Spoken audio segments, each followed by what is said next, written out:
So ito po ay tutorial kung paano sumipsip ng snail.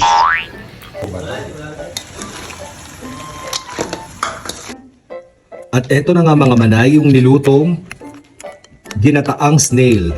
Ayan. At meron naman ditong, ayan, seafoods. May mais, may lemon, at saka yung tahong, katang, at yung ating hipon. At ayan, good day mga manay.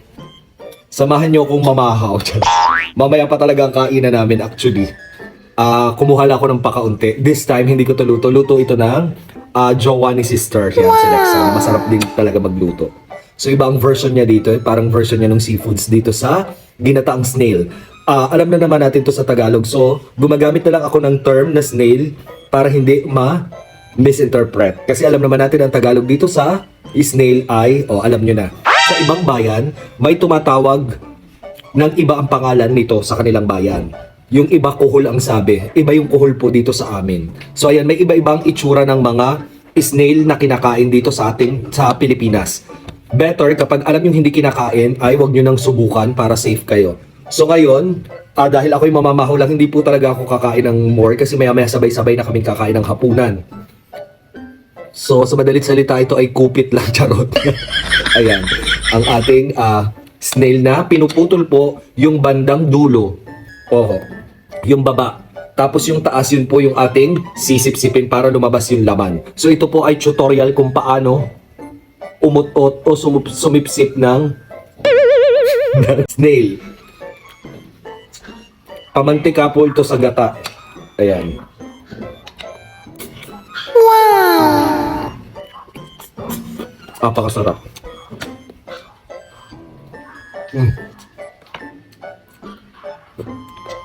Nung nagluto po ako nito, ang nilagay ko ay pako o fern.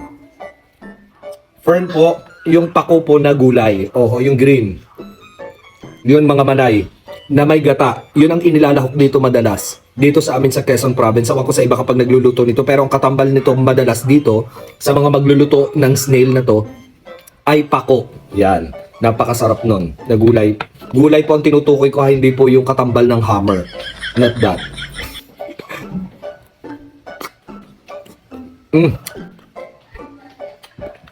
Tatanggalin nyo lang po yung parang itim na yan na bilog, yung parang film. Yung film baga na sinisilip kapag nagpapadevelop tayo ng mga bandang na halata tuloy ang edad. Nung wala pang hindi pa uso ang cellphone, kapag pinapadevelop natin, sinisilip sa araw, kapag blurred, hindi natin pinapadevelop. Pinapadevelop ang tawag natin sa picture kasi film pa ang gamit.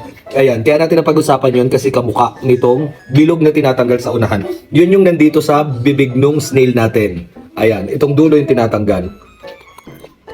Linisin ko po muna para mas makita yung snail talaga kasi palibot siya nung siling haba ng gata na namuumuna.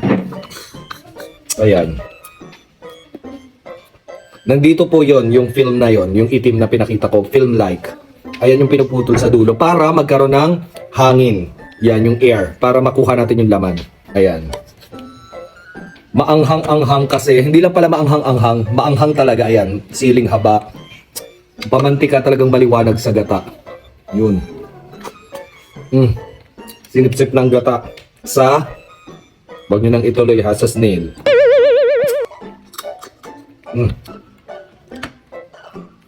Bagay na bagay po sa kanin. At subukan ko naman itong, seafoods, mixed seafoods. Pamahaw pa lang po ito. Mamaya pa talaga yung finale. Nag-intermission number pa lang ako sa madalit salita. Wow! Kasi hindi makatiis, ang sarap kasi. Kasi pag ako ang nagluluto, di ba madalas po ako sa kusina, awan ko kung nararamdaman din to ng iba. Para bagang hindi mo na kumakain ka pero parang hindi ka ganun ka-excited. Mas excited kang tumingin dun sa mga kumakain at tumitikim ng niluto mo. Kung nasasarapan sila at nakakatanggal po ng pagod yun para sa mga magluluto, yung na-appreciate nyo yung luto nila kasi nasarapan yung mga kumain. Kaya kapag luto ng iba, mas kung kumain excited. Pero pag luto ko na lalo, memoryado ko na yung ganung putahe, kung paano lulutuin yung ingredients, parang wala ng element of surprise, parang ganon. So hindi na ako masyadong excited. Kaya ngayon, dahil excited ako, ibang nagluto, umuha agad ako kahit mamaya pa kami kakain. Nga pala, congratulations dun sa mga nakatanggap ng creator monetization kasi overall na parang kahit papano ay marami ng hagit ang earnings doon. So yun, congratulations dun sa mga meron na ng creator monetization. Ako wala po nun kasi step by step po sa akin ibinigay ng Meta ang mga monetization tools ko. Ang sarap din itong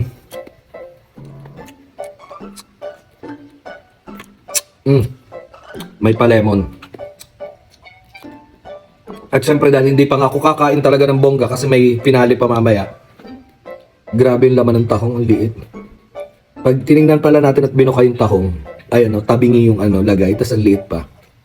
Ang cute. Siguro hindi malusog yung ng tahong. May niluto ako nito nung nakaraan, yung mga nasa saging na naman yon. So ito kasing, itong lutong ito, itong susong niluto, ayan, buti may NG. Itong snail na niluto ay nasa tubigan. Matatagpuan madalas sa matubig na lugar. Yung niluto ko nakaraan is escargot ay matatagpuan madalas sa sagingan. Ay nakikita rin mo sa mga damuhan. Ang sarap din po nun. Ayan. Na nilagyan nga natin ng trivia at information about sa escargot na napakamahal pala sa mga mamahaling kainan sa ibang bansa, specifically sa France. Ako, napakabongga pala ng mga ganun na nakikita natin na sa ibang lugar dito sa Pilipinas ay hindi pa kilalang kinakain. Pero sa ibang bansa talagang pang nila, pang mabigatang recipe.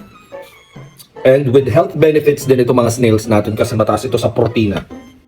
Yun lang mga manay, sumika lang ako ng kauntian at na-miss ko rin kayo kasi hindi nga ako madalas makapag-live ngayon. Gawa ng nagpa-fluctuate ang speed ng aming internet connection this past few days. Ay, nagagalit yung manager ko kasi daw nagpapaka-social-socialin, so huwag tayo magtuloy-tuloy na English. Ako din po yung manager ko. Charot lang. Masa tayo, papasocial pa. Hindi naman bagay, di ba mga manay? Charot. Kasi iba pa rin ang nagagawa ng live kasi nga live interaction. So maganda yun para sa ating algorithm. Lalong-lalo na kapag nakapagpahinga kayo ng inyong mga pag-upload ng videos tapos feeling nyo bumababa ang inyong mga views, ay malaking tulong din po ang pagla-live. Ay, kain kayo mga manay at ito naman ay simpleng video natin gawa ng pinakita ko lang gawa ng nagluto nga kanina, hinalo-halo yung snail. Yung iba kung paano kainin, yung iba hindi pa nakakakain, yung iba naman sanay kumain na masarap. So pinakita natin kung paano ut-utin, sip-sipin ang ating snail, ginataang snail. At ito po si Super Kokoy. If you like my video, please like, comment, and share. At ayun lang mga manay, hindi pa usli ang kwan ay kasi kainan pa mamaya. Finals. Babayo!